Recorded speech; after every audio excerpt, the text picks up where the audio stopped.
लोग कहते हैं अपने दुश्मन को माफ कर देना चाहिए। मैं भी यही मानता हूं, लेकिन उन्हें तड़पा तड़पा के मारने के बाद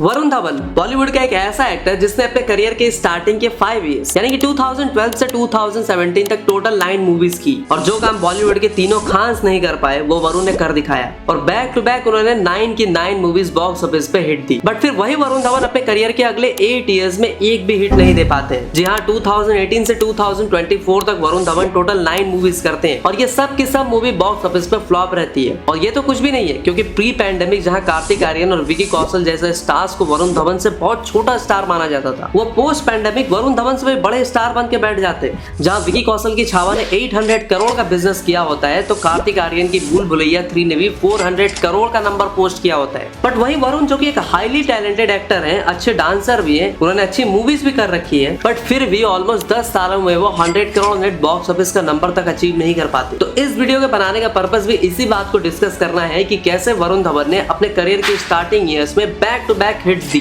लोग इनको नेक्स्ट सलमान खान तक बोलने लगे। बट फिर उसी वरुण धवन ने ऐसी क्या गलतियां की जिसकी वजह से उनकी पिछली 9 की 9 फिल्में फ्लॉप रही। एंड मोस्ट इंपॉर्टेंट, यहाँ से वरुण धवन का फ्यूचर कैसा होगा, क्या सच में वो फ्यूचर में कमबैक कर भी पाएंगे या नहीं। साथ ही साथ हम इस बारे में भी बात करेंगे कि आने वाले टाइम में वरुण की कौन सी मूवी है जिसकी वजह से वरुण बॉक्स ऑफिस पे दोबारा राज कर सकते हैं। तो गाइस, ज्यादा टाइम वेस्ट ना करते हुए चलिए शुरू से शुरू करते हैं वरुण धवन के करियर की गाथा।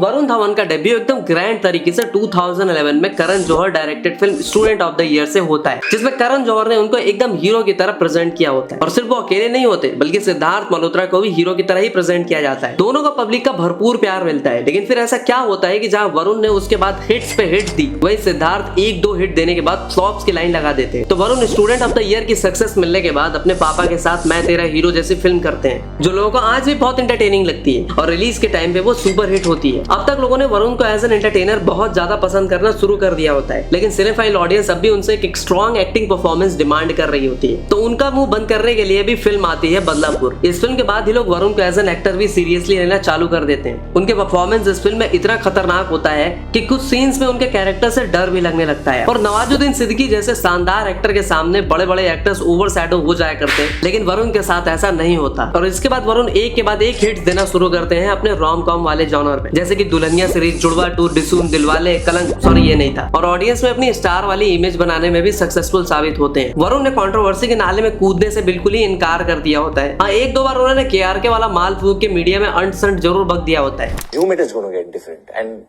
I mean it's a great blowjob to everyone's ego that you know that you're a star and you're this and you're that. एक बार ये आंटी ये घंटी वाले लड़के को भी केकड़ा बोल दिया होता है। बता दो, ये सिर्फ एक्टिंग करता है बट एक्चुअली बहुत रिस्पेक्टफुल है। एक आंटी उधर ऐसे गिरी थी तो उसने वो गाना है ना, आंटी की घंटी, वो गा दी उनको। आंटी आओ, मैं उसको बोल रहा था वो have you interviewed that guy, aunty की घंटी? नहीं वो क्यों, वो कौन है वो केकड़ा?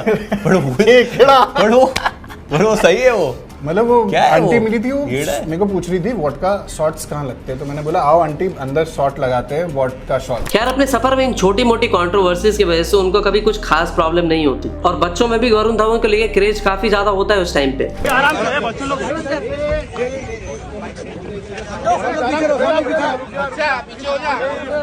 लेकिन ऐसी मूवीज करने वाले वरुण अकेले नहीं थे। कार्तिक और सिद्धार्थ मल्होत्रा भी इस तरह की मूवीज करने में जुड़े हुए थे और प्री पैंडेमिक एरा में कार्तिक का भी बड़ा हो रहा था, स्टारडम की बात कर रहा हूँ, और वो भी अपने को प्रूव करने में लगे थे। लेकिन तब तक वरुण ने अपनी जगह एक एस्टैब्लिश स्टार के बना ली थी और हमारे student of the year number 2 के कपूर एंड सन्स के बाद दिलवाले भी निकाल गए थे। देखो, ये एक ऐसा टाइम था जिसमें कोई भी फिल्म हिट नहीं हो पा रही थी। शेरशाह OTT पे हिट हुई थी। वरुण की एक और बात जिन्होंने उनके स्टारडम को बनाए रखा था वो था साल में मूवीज करने का बैलेंस। वो जिस टाइप की मूवीज करते थे, और जैसा कि इंडस्ट्री में जाना जाता है कि वो एक वर्कोहॉलिक है, तो वो चाहते तो साल में आराम से 3-4 मूवीज कर सकते थे, ठीक अक्षय कुमार की तरह। लेकिन उन्होंने ऐसा नहीं किया। उन्होंने किसी भी भी ईयर में 2 से ज्यादा लीड वाली मूवीज नहीं करी और कुछ साल तो उनकी बस एक ही मूवी आती है। अब Varun no doubt pre pandemic में कार्तिक और सिद्धार्थ से बहुत आगे थे, लेकिन वो ऐसे लेवल पे आ गए थे कि उनका कंपैरिजन रणवीर और रणवीर से होने लगा था। हाँ, ये बात सच है कि वरुण ने रणवीर या रणवीर जितनी हिट्स नहीं दी थी, लेकिन जहाँ पे यह बाटा बाटू आई मीन रणवीर बड़ी हिट्स देते थे तो बड़ी बड़ी डिजास्टर्स भी दे रहे थे, जैसे कि बेफिक्रे, 83, जग्गा जासूस, बॉम्बे वेलवेट। वहीं दूसरी तरफ वरुण ने 2019 तक अक्टूबर महीने नहीं फिल्म की बात कर रहा हूँ। चौंकने की जरूरत नहीं है, साला ये कौन सी फिल्म है मुझे भी रिसर्च करने टाइम पे पता चला। खैर, इस फिल्म को छोड़ के अब तक एक भी फ्लॉप वरुण ने डिलीवर नहीं करी थी और अक्टूबर बेशक नीच जॉनर में होने की वजह से फ्लॉप होती है, लेकिन वरुण की गुडविल पे उससे कुछ खास फर्क नहीं पड़ता, क्योंकि जिन लोगों ने भी ये मूवी देखी थी उन्होंने वरुण की एक्टिंग की बहुत तारीफें करी थी।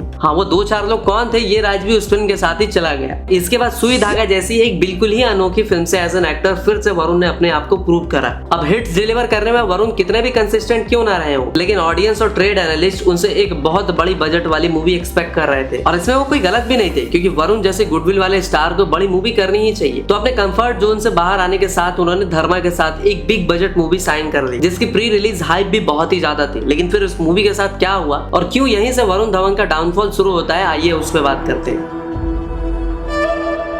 हाँ, तो मैं जिस बड़ी मूवी की बात कर रहा हूँ वो दरअसल 2019 की मूवी कलंक थी, जिसको धर्मा ने प्रोड्यूस करा था और वरुण के करियर पे ऐसा कलंक लगाया था कि वरुण का अरुण भी सूर्योदय से पहले ही सूर्यास्त हो गया था। इस फिल्म का बजट लगभग 140 करोड़ था, जो कि 2019 में बहुत बड़ा माना जाता था और मुझे अभी भी याद है कि इस मूवी के ट्रेलर को बहुत अच्छा रिस्पॉन्स मिला था। इसके सेट्स की बहुत तारीफ हुई थी, इसी वजह से मूवी की प्री रिलीज हाइप भी बहुत अच्छी खासी क्रिएट होती है। लेकिन जब ये मूवी आती है तो पहले तो उसका क्लैश एवेंजर्स एंड गेम से इनडायरेक्टली होता है, बट मूवी देख के पब्लिक भी हीरा ठाकुर की बाप की तरह खून की उल्टियां करने लगती हैं और इसी के चलते ये मूवी बॉक्स ऑफिस पे बुरी तरह से फ्लॉप चली जाती है। कलंक के स्टार्टिंग के सांड वाले एक्शन सीन में वाहियात वीएफएक्स होने की वजह से पब्लिक ने वरुण की गांड मार ली थी। अब कलंक के साथ जो हुआ सो हुआ, वरुण उसके बाद स्त्री डांसर 3D साइन कर लेते हैं, जिसको भी ABCD 2 के हिट होने की वजह से बहुत ही ज्यादा हाइप मिलती है। इवन मुझे भी मूवी को लेकर बहुत एक्साइटमेंट थी, लेकिन ये मूवी पिछली दोनों ही ABCD से बिल्कुल ही अलग निकलती है। मुझे तो क्या, ऑडियंस को भी मूवी बिल्कुल पसंद नहीं आती और हो जाता है इस फिल्म का भी बट्टाधार। और इसके बाद आ जाता है पैंडेमिक और सबको पता है कि पैंडेमिक के साथ आई थी बॉयकॉट वाली गैंग, जिसका शिकार हर बड़ा स्टार हुआ था। तो वरुण कैसे बच जाते? तो पहले OTT पे कूली नंबर 1 जैसी फिल्म आती है, जिसके डायरेक्टर उनके पिताजी डेविड धवनी होते हैं और जनरल ऑडियंस इस मूवी की जम के ठुकाई करती है। इवन जिन लोगों को जुड़वा 2 पसंद आई थी उनको भी ये मूवी थोड़ी सी भी नहीं जमती। लोग कहते हैं कि साला ये आधा पका गोविंदा कब तक हमें टॉर्चर करेगा।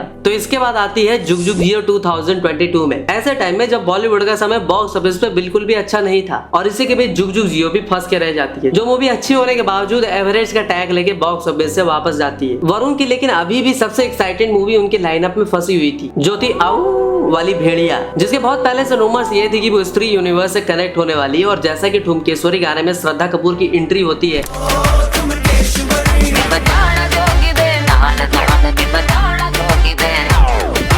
ये बात बिल्कुल कंफर्म हो जाती है। मूवी का ट्रेलर भी ऑडियंस को बहुत पसंद आता है, स्पेशली जो भेड़िया का VFX था और इस फिल्म की मार्केटिंग बहुत अच्छे से हुई थी। लेकिन मूवी के रिलीज के 1 हफ्ते पहले ही एक टीवी केबल ऑपरेटर, जिसने पूरी दुनिया जहां को उल्लू बनाया था, अपनी मूवी का सीक्वल लेके आ जाता है। हाँ, मैं दृश्यम 2 की बात कर रहा हूँ, जो रीमेक होने के बावजूद क्योंकि हिंदी डब में अवेलेबल नहीं होती, बॉक्स ऑफिस पे ब्लॉकबस्टर जाती है और इसी के वेव से भेड़िया धोबी का कुत्ता बन जाता है, ना घर का ना घाट का। वैसे VFX भी इन्होंने कुछ ऐसी ही की होती है कि वरुण धवन भेड़िया का कुत्ता ज्यादा लग रहा होता है, वो भी खुजली वाला।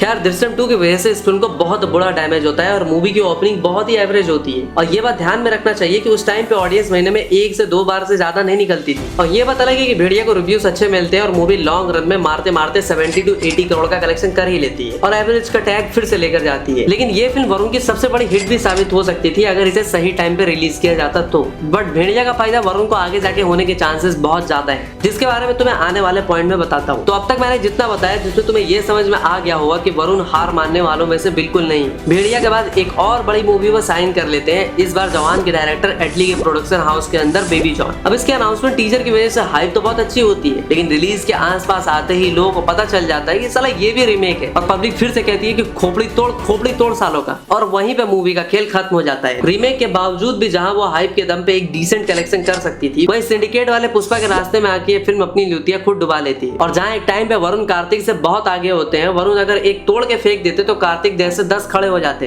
अरे भाई पेड़ की पत्ते की बात कर रहा हूँ। वही आज के टाइम पे कार्तिक ने सीक्वल्स के भरोसे ही सही फ्रेंचाइज चोर बन के ही बड़ी बड़ी हिट्स देके बैठे हैं और अपने आप को बॉक्स ऑफिस पे प्रूव भी किया है और कहीं ना कहीं अभी वो वरुण से काफी आगे बढ़ चुके हैं। अब मैंने ये तो तुमको बता ही दिया कि वरुण का डाउनफॉल कहाँ और कैसे आए और सब बहा ले गया और आज हालत ऐसी है कि एक आम मिडिल क्लास की तरह वरुण के घर में भी थाली तक टूटी हुई है। तुप तुप बिल्कुल तुप, कोई पियाल नहीं चिल्लाएगा। हाँ तो सवाल ये है कि क्या इसमें वरुण की पूरी गलती है और आगे वो अपने करियर सुधारने के लिए क्या क्या कर सकते हैं। तो भाई अगर कोई ऐसा कहे कि वरुण अपने पूरे करियर में रिस्क ही नहीं लिया तो भाई मुझे उस बंदे को थिएटर में जाकर सरदार खान के अंदाज में फिल्म दिखानी पड़ेगी। देख आराम से देख। वरुण ने अपनी हर दूसरी मूवी में कुछ अलग करने की कोशिश जरूर की लेकिन वो किसी भी जॉनर को पूरी तरह से अपना ही नहीं पाए। अगर वो एक टाइम पे जुग जुग जियो जैसी मूवी कर रहे होते हैं तो फिर बीच में वो भेड़िया भी कर लेते हैं जिससे ऑडियंस के मन में उनको लेके एक डिवाइड सा बन जाता है। एक ऑडियंस है जो उनको वही पुराने मैं तेरा हीरो वाले अवतार में देखना चाहती है, वहीं दूसरी तरफ वो ऑडियंस जो उन्हें बदलापुर और अक्टूबर जैसी मूवीज में देखना चाहती है। तभी वरुण दोनों चीजों का बैलेंस बना के रखने की कोशिश करते हैं लेकिन हम देख पा रहे हैं कि वो दोनों हाथों से लड्डू नहीं खा पा रहे। अब ये बात तो मैंने आपको बताई कि वरुण बड़ी एक्शन मूवीज करना चाहते हैं लेकिन कोई मौका ही नहीं देता। इवन एक लौता प्रोड्यूसर जो उनको इतनी बड़ी मूवीज दे सकता है यानी कि चोको लवर करण, वो भी वरुण को रोम कॉम से बाहर कुछ नहीं देता। इसलिए वरुण ने राज एंड डीके के साथ सिटाडेल हनी बनी साइन करी थी जो कि एकदम एक्शन पैक्ड वेब सीरीज थी जिसमें वरुण का एक्शन टैलेंट पॉपकॉर्न की तरह बहुत उभर के अच्छे से बाहर आया था क्योंकि उसमें बहुत सारे हैंड टू हैंड कॉम्बैट और वन टेक सीक्वेंसेस थे। लेकिन जहां इस शो को फर्जी जैसा हिट होना चाहिए था ये राज एंड डीके की सबसे लीस्ट व्यूअरशिप वाली शो बन के रह जाती है और वरुण को फिर से उनके काम के लिए कोई तारीफ नहीं मिलता। इसके बाद भी मैंने तुम्हें बताया ये बहुत ही अनलकी रहे। जब मूवी और एक्टिंग सब सही हो जाता है उसके बाद भी क्लैश की वजह से उनकी मूवीज बॉक्स ऑफिस पे फ्लॉप हो जाती है। लेकिन जो हो गया सो हो गया, इससे आगे बढ़ते हैं और सिचुएशन को बेहतर करने के लिए वरुण क्या कर सकते हैं। तो सबसे पहले उन्हें अच्छे से अच्छे डायरेक्टर के हाथ पांव पकड़ लेने चाहिए और उन्हीं के साथ मूवीज करनी चाहिए और वरुण को अपने पप्पा से बिल्कुल ही दूरी बनानी चाहिए। अब हाँ मैं जानता हूँ कि कई लोग बोलेंगे कि वरुण की सबसे बड़ी हिट्स डेविड धवन के साथ ही आई थी लेकिन आज के ऑडियंस को वैसा क्रिंज ह्यूमर सिर्फ रील्स पे पसंद आता है क्योंकि वो 1 मिनट में ही खत्म हो जाता है तुम्हारे स्टेमिना की तरह। अबे साले। लेकिन अगर वही चीज बार बार 2.5 घंटे तक लगातार चलती रहती है तो किसी का भी दिमाग खराब हो जाता है। और इसी तरह आजकल डेविड धवन की मूवीज होती है। कूली नंबर 1 को भी जम के ट्रोल इसी वजह से किया गया होता है। दूसरा, मूवीज की रिलीज डेट उनको सोच समझ के डिसाइड करनी चाहिए क्योंकि हर बार कोई ना कोई बड़ी मूवीज की वेव के बीच उनकी मूवी फंस के रह जाती है, जैसा कुछ भेड़िया के साथ दृश्यम 2 ने किया था और बेबी कॉर्न के साथ पुष्पा 2 ने। अब वरुण ऐसा कर पाएंगे या नहीं ये तो उनकी अपकमिंग मूवीज की लाइनअप से पता चलेगा। तो अब वरुण धवन के अपकमिंग प्रोजेक्ट्स पे बात करते हैं। तो वरुण के अपकमिंग प्रोजेक्ट्स की लिस्ट में जो सबसे पहली फिल्म थी वो थी सनी संस्कारी की तुलसी कुमारी। देवदास और पारो बन के सैड सॉन्ग्स गाने अपने प्यार के लिए लड़ने।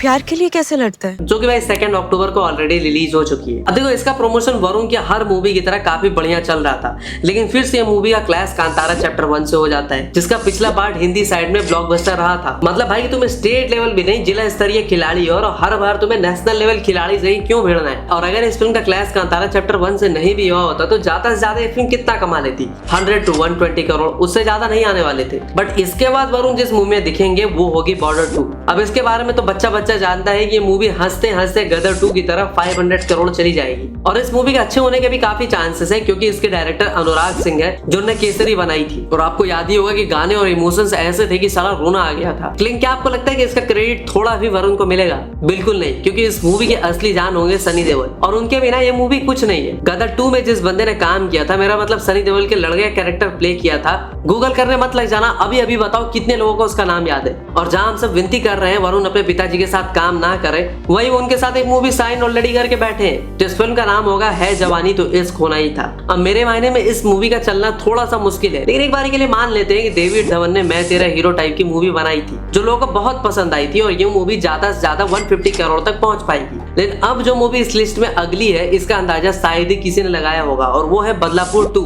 हाँ भाई बिल्कुल ये बात सच है, जिसको लेकर मैं खुद भी हैरान था क्योंकि बदलापुर 1 की स्टोरी को पूरी तरह से क्लोजर दे दिया गया था। तो अब सीक्वल किस बात का? लेकिन अभी ठहरो, क्योंकि इस मूवी को लेकर सबसे अच्छी खबर तो ये है कि इसके डायरेक्टर श्रीराम राघवन ने जो ने पहला पार्ट और अंधाधुन बनाई थी वो भी इस फिल्म में वापस आ रहे हैं और उम्मीद है कि मूवी अच्छी बन सकती है। अब इसका पोटेंशियल अभी से बताना मुश्किल है, लेकिन अगर ये अच्छी बनती है तो without a doubt box office पे चलने का चांसेस है। तो अभी भी आप सोच रहे हो कि इन लाइनअप में वरुण को लेके अच्छा कुछ है भी या नहीं, तो अभी भी एक बहुत बड़ी फिल्म बची है जो वरुण की आखिरी चांस हो सकती है, क्योंकि सोलो 300 to 400 करोड़ क्लब में जाने का बूता रखती है और वो मूवी होगी भेड़िया 2। अब भेड़िया 1 जरूर बॉक्स ऑफिस में उतनी नहीं चल पाई थी, लेकिन मूवी को बहुत तारीफें मिली थी। और अब तो भेड़िया स्त्री यूनिवर्स का कल कैरेक्टर भी बन चुका है। अगर तुमने नोटिस किया होगा तो स्त्री 2 के टाइम पे अगर किसी कैरेक्टर के लिए सबसे ज्यादा वोटिंग थिएटर में हुई थी तो वो वरुण धवन की भेड़िया ही थी। अब रिसेंटली थामा के ट्रेलर में सबसे ज्यादा लाइमलाइट भेड़िया ही ले गया था, जो कि एकदम अपग्रेडेड खूंखार वर्जन में दिख रहा है। तो हाँ, अगर भेड़िया 2 अच्छे से बन जाती है तो वरुण के लिए एक बहुत बड़ी हिट साबित हो सकती है। तो वीडियो तुम्हें कैसी लगी है मुझे कमेंट सेक्शन में जरूर बताना, और हाँ, वरुण के किस लाइनअप के लिए तुम सबसे ज्यादा एक्साइटेड हो ये भी बताना। तो मैं मिलता हूँ तुमसे अगली वीडियो में, तब तक के लिए हर हर महादेव।